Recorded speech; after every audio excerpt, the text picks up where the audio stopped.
For the first part of the final laboratory practice, I did the tensile test. I had an 1045 steel, so I put it on the immersion machine. I tested its strength. When we do the tensile test in the immersion machine, it gives us a graph where we can see all the information and the data we need for the further analysis.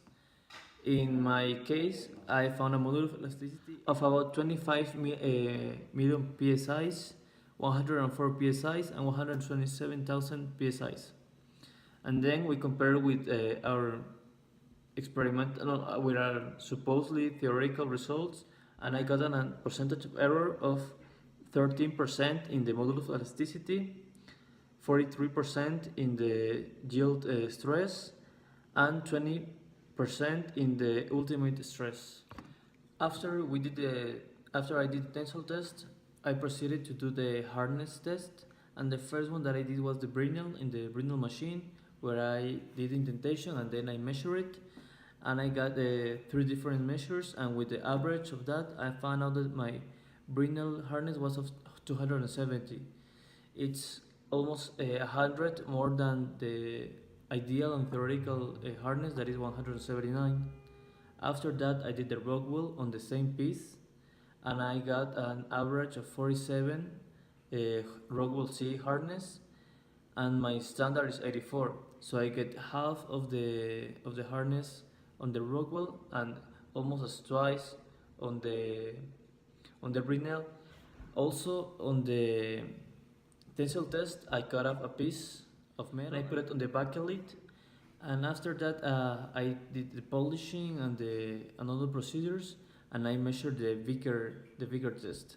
And in the Vickers test, I found out 3 measurements for the indentation, an average of 274, and my standard is 170. So it's also more hard than what I expected.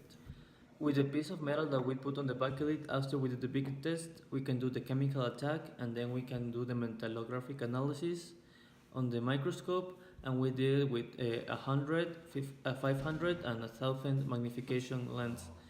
So in the image, we can appreciate the different composition and the grain size and the amount of grain of the material.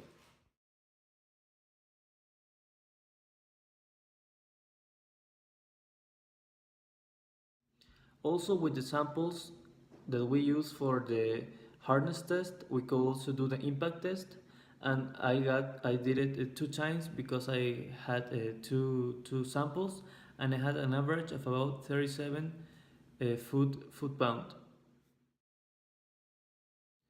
And with that information of the impact test and our samples, we can see that it has some plastic deformation, so it's not a brittle fracture, it's a ductile fracture.